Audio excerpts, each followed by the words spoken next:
Bonjour tout le monde et bienvenue sur ma chaîne, ici Marie. J'espère que vous allez tous et toutes très bien. Aujourd'hui, la vidéo sera sur mes 20 astuces concernant l'eau. Donc il faut savoir que l'eau, nous en consommons entre 140 et 200 litres par jour par personne.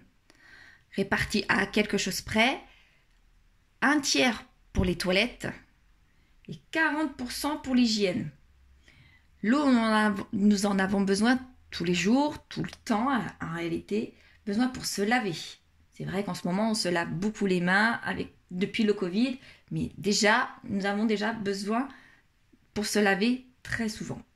Pour cuisiner, nous cuisinons effectivement tous les jours et nous avons besoin de laver des choses pour la cuisine. Pour laver notre linge, ça c'est pas tous les jours, mais lorsque nous faisons une machine, c'est tellement de quantité d'eau que si on lisse ça sur la semaine, ça rentre dans les 140 à 200 litres par jour. Nous avons besoin pour laver des objets ou même pour le jardin, pour nos plantes, pour notre potager. Donc nous avons besoin tous les jours de l'eau. C'est vrai que lorsqu'on dit 140 à 200 litres par personne par jour, on se dit, oh là là, ça fait beaucoup trop. Mais lorsqu'on détaille bien, on se dit, ah oui, j'en ai besoin pour ci, j'en ai besoin pour là. Voilà. Donc, ça fait quand même beaucoup. 140 litres, je vais vous les mettre là, à 200 litres par personne par jour. Donc, voilà. Et je vous ai dit un tiers pour les WC et 40%, ça fait un peu plus d'un tiers, pour l'hygiène.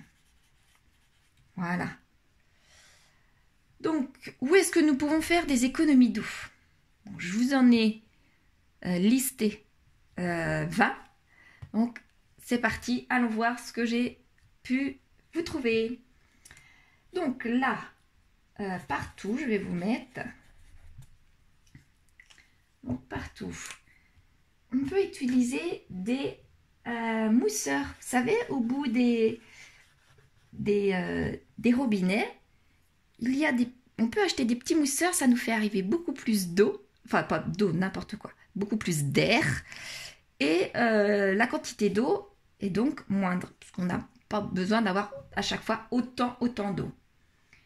On peut aussi utiliser des mitigeurs thermostatiques. Alors ça, j'avoue que je trouve ça très bien. Pour prendre sa douche, eh bien, on n'a pas besoin d'attendre un temps infini pour avoir la bonne température lorsqu'on a terminé de se savonner. De nouveau, c'est à la bonne température. Ça, je trouve ça très bien. Donc nous, on l'avait utilisé juste pour la baignoire, quand les enfants étaient petits, lorsqu'ils prenaient leur bain, et pour la douche. Je pense pas que ce soit bien nécessaire pour le lavabo de la salle de bain et pour l'évier de la cuisine, et encore moins pour ceux qui ont dans une arrière-cuisine un autre évier. Mais pour se laver, je trouve ça très bien. Et aussi partout, ce qu'il faut regarder, c'est vérifier régulièrement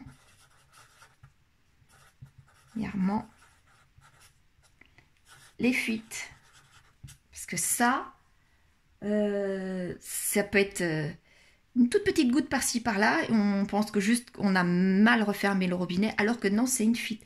Donc moi, ce que je faisais pour être sûre que je n'avais pas de fuite lorsqu'on partait en week-end ou en vacances, hein, c'est pareil, mais en week-end ça suffisait aussi, je coupais l'eau, puisque finalement on n'en avait pas besoin, je relevais mon compteur d'eau, et première chose que je faisais en rentrant, c'est d'aller revérifier mon compteur d'eau pour savoir si c'était toujours au même chiffrage. Si c'était le même, effectivement, nous n'avions pas de fuite. Donc, en 2 jours, si on a une réelle fuite, on s'en aperçoit, mais encore plus lorsqu'on part 8 ou 15 jours. Donc ça, je le faisais régulièrement.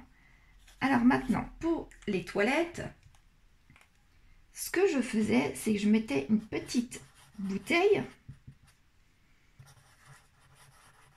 une petite bouteille aux 3/4 pleine dans la cuve des toilettes. Enfin, moi, je mettais une bouteille de 1 litre, hein, pas une petite de 50 ni 33 centilitres, et pas du tout une de 1,5 litre. Je mettais une de 1 litre aux 3/4 pleine, et ça suffisait largement pour faire la différence, vous savez, lorsqu'on n'a pas le double débit. Et c'était très très bien. Mais on peut tout simplement mettre un double débit. Investir dans une toilette avec un double débit. On peut, alors ça, on peut ne pas tirer la chasse à chaque fois. Alors ça, je ne le faisais pas en systématique, j'avoue, puisque nous avions une eau calcaire, et pour ne pas après se retrouver embêté à nettoyer ce que on aurait pu tirer la chasse, c'était à cause du fait de ne pas tirer la chasse que les toilettes après se salissaient. Mais j'avoue que moi, mes enfants, lorsqu'ils étaient petits, ne tiraient pas la chasse très très régulièrement. Je pense que toute maman peut me comprendre. Donc certaines personnes dans la maison le faisaient, d'autres ne le faisaient pas. Mais c'est vrai qu'à chaque fois, si on fait un petit pipi de même pas 1 litre et qu'on tire la chasse et qu'on consomme 5 litres d'eau potable, ou 3 litres, je ne sais plus exactement combien sont les toilettes, voyez la différence. On a besoin de tirer la chasse, mais on consomme plus d'eau potable pour pouvoir chasser le petit pipi. Donc voilà, c'est à vraiment avoir suivant chacun. Après, je vous conseille pas de le faire, de tirer la chasse une fois par jour, parce que au contraire, vous allez abîmer vos toilettes en mettant plus de tartre, mais aussi avec le papier, en bouchant les toilettes tout simplement. Donc c'est vraiment suivant chacun, mais c'est vraiment à bien calculer pour ça. Voilà. Bon, alors maintenant, après les toilettes, la salle de bain.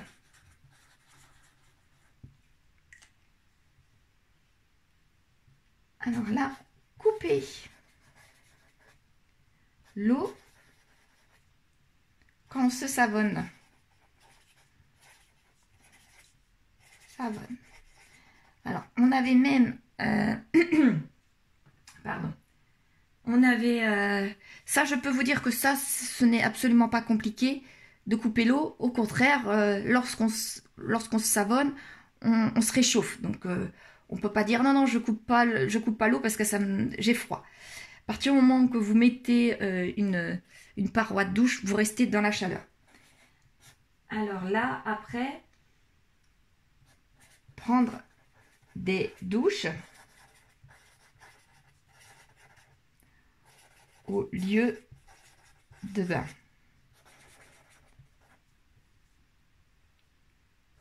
Si que 5 minutes. Voyez, si vous dites non, moi je prends des douches tous les jours, mais que vous restez 20 minutes sous la douche parce que vous avez froid, parce que vous aimez ça, enfin pour plein de raisons, c'est comme si vous prenez un bain, tout simplement. Faites, si vous avez une baignoire, faites l'expérience. Si vous laissez couler l'eau pendant 20 minutes, eh bien finalement, vous avez un bain. Donc pour une douche, c'est pareil. Vous faites couler de l'eau. Si vous faites couler de l'eau 20 minutes, c'est comme si vous aviez un bain. Donc finalement, c'est pas si écolo que ça si vous prenez une douche aussi longue. Vous pouvez très bien vous dire, mais moi je prends une douche de 10 minutes. Une douche de 10 minutes, c'est la moitié d'un bain. Donc c'est-à-dire tous les 2 jours, c'est comme si vous preniez un bain. Donc c'est à calculer. Donc moi, avec mon fils, mon 3e, on avait fait un petit jeu. On s'est dit, bon, eh bien, la douche, c'est 5 minutes. On se calcule mutuellement. Et puis, finalement, lorsqu'on stoppe l'eau quand on se savonne, et que c'est une douche sans shampoing, j'entends, surtout pour les femmes, naturellement, eh bien, nous étions entre 3 et 4 minutes tous les deux. Et je peux vous dire que c'était un joli petit jeu. Maintenant, bon, à vrai dire, il est adolescent, donc il préfère, comme tous les adolescents, rester sous la douche. Donc les 4 minutes, il les fait plus. Donc maintenant, on peut faire aussi un autre endroit pour faire des économies, c'est à la buanderie. Donc à la buanderie, le ballon d'eau chaude,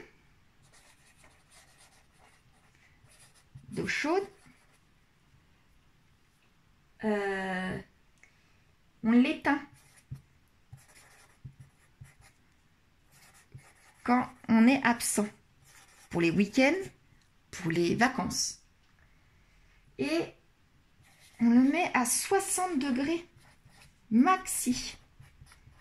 Moi, j'avoue que j'ai eu un souci après ma séparation, juste soit vraiment quelques jours avant, soit après, donc j'avais pas vraiment calculé la chose. Et puis ça m'est sorti de la tête, donc je l'ai laissé en marche forcée tout le temps, et pas à 60, mais à beaucoup plus. Et ben je peux vous dire que je ne comprenais pas pourquoi j'avais un bon montant au niveau de ma facture, puisque qui dit chauffe-eau dit chauffer de l'eau, on est bien d'accord, qui se remplit continuellement, mais chauffer de l'eau avec de l'électricité. Donc ma facture d'électricité était devenue importante, en partie à cause du chauffe-eau, mais je mettais ça sur le compte du chauffage parce que nous étions à l'électricité. Et comme ça m'est arrivé en hiver, enfin, fin de l'automne, donc je croyais que c'était ça. Mais non, tout simplement, il y avait aussi le chauffe-eau qui consommait beaucoup, puisqu'il était en marche forcée. Il consommait énormément du fait que, comme il est en marche forcée, c'était tout le temps qu'on demandait de l'eau chaude à plus de 70 degrés. Donc ça, c'est à vérifier aussi. Ça sert à rien qu'on le mette trop fort. Donc maintenant, une autre, après la buanderie, la cuisine. Alors là, effectivement, il y a beaucoup d'idées pour pouvoir faire des économies en cuisine. Bon, je ne vous en ai pas listé non plus une vingtaine, ça ne sert à rien, puisque là, j'ai réussi à faire pour l'eau 20 astuces, mais réparties un petit peu partout. Alors, concernant la cuisine, on peut couper l'eau quand on fait la vaisselle, au même titre que lorsqu'on se savonne. Voyez? Et on peut garder l'eau de cuisson. Alors ça, c'est pour le riz contre la diarrhée. Alors ça, c'est très connu, effectivement. Et ça peut être efficace. Après, moi, je trouve pas ça très bon. Faire avaler ça aux enfants. Oh là là. Donc là, on reviendra là pour après. Maintenant, je peux aussi vous... Ah non. Là, pour les extérieurs. Si, je peux mettre là. Donc là, pour les extérieurs,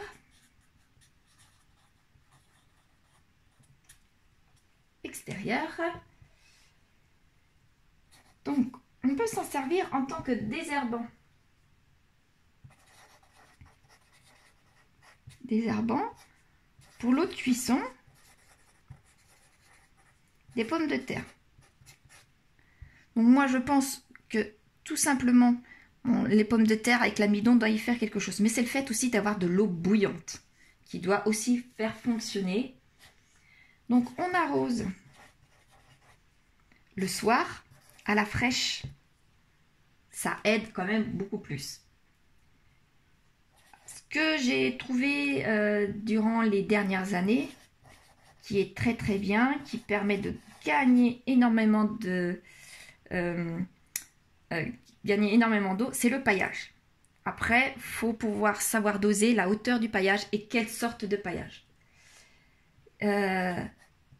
Maintenant, on peut aussi utiliser des Zoya ou du goutte à goutte pour certaines personnes qui préfèrent le goutte à goutte. Là, alors les Zoya, moi je vais mettre ça en place cette année. tout le monde me dit que c'est très très efficace et que ça dure depuis, je sais plus, les Grecs ou les Romains. Donc, ils étaient loin d'être bêtes, nos ancêtres. Donc, c'est pour ça que je vais le faire cette année. Je vous en reparlerai si vous voulez. Donc, en cinquième, alors là, par contre, c'est un petit dicton. Petit dicton, un binage égale 2 arrosages. Ce qui est vrai puisqu'on aère la terre. Et donc du coup, ça permet que l'eau, lorsqu'on arrose le soir, vient directement dans, au bon endroit, ça, on peut dire. Mais les œillats, je vous en reparlerai si c'est aussi bien efficace. Maintenant, pour la récupération de l'eau. On peut récupérer de l'eau potable. Eau potable. Lorsqu'on lave les légumes, les fruits et les légumes. On peut récupérer légumes, cette eau-là. On n'est pas obligé de la jeter. Lorsqu'on fait couler l'eau. Par exemple, lorsqu'on fait la vaisselle, il faut quand même de l'eau tiède, voire chaude. Et donc, du coup, au début, c'est de l'eau froide. On récupère cette eau-là. Donc, ces eaux-là, on peut les récupérer pour arroser les plantes. Alors, les plantes intérieures comme les plantes extérieures. Hein. Lorsque c'est des plantes sur des rebords de fenêtres, elles sont à l'extérieur, mais ne reçoivent pas assez d'eau non plus. On est obligé de les arroser. Alors, autre chose, on peut s'en servir pour laver le sol. Alors ça, moi par contre, ma grand-mère le faisait. Moi, je ne le fais pas. Pourquoi? Tout simplement parce que je n'ai même pas pris l'habitude de le faire. Tout simplement. Donc, pour l'eau potable, en voici quelques-uns. Pour l'eau non potable maintenant. Non potable. Donc, acheter un récupérateur ou des récupérateurs d'eau. Alors, dans mon ancienne maison, j'en avais 1, 2, 3, 4 millilitres d'eau. Donc, je peux vous dire, une fois que c'est rempli, on est tranquille pendant un moment. Après, il faut avoir beaucoup de place pour pouvoir avoir beaucoup de récupérateurs. Mais qui dit beaucoup de place dit beaucoup de végétation. Qui dit pas beaucoup de place sur le terrain dit pas beaucoup de végétation et donc pas nécessité d'avoir 4 récupérateurs par exemple. Donc ces récupérateurs-là, on s'en sert pour arroser le jardin, le potager. On peut aussi pour les plantes intérieures aussi. Ça n'empêche pas que c'est quand même mieux que de prendre au robinet. Mais aussi, on peut s'en servir pour laver la voiture.